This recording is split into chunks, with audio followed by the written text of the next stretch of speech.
Alright, YouTube, so to saute mushrooms, stick your pan on high, put a neutral oil in there, and then just throw these mushrooms in, and these things will just start to shrink, and occasionally use a spoon just to stir them, and we'll come back to them in a couple minutes. Alright, so after a couple minutes, use an all-purpose seasoning. Throw that in there, and then we're going to just use the spoon and continue to move these around.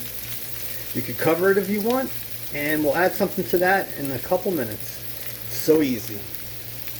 Alright YouTube, so after a couple more minutes you'll see they're starting to change color.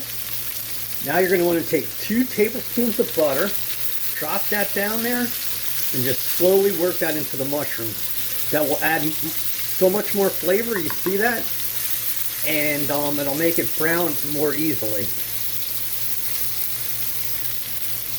Alright YouTube, so it's been a couple more minutes and look how that's coming together. We're almost done. You can leave it like this, or you can let it cook a little bit more.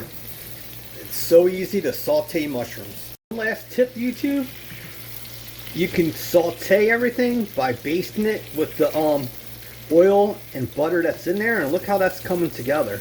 So just keep basting it with its own oil and butter. And that's it YouTube. Please hit the like, subscribe, and many more how-to videos to come. Love you, Dan Soy Cook.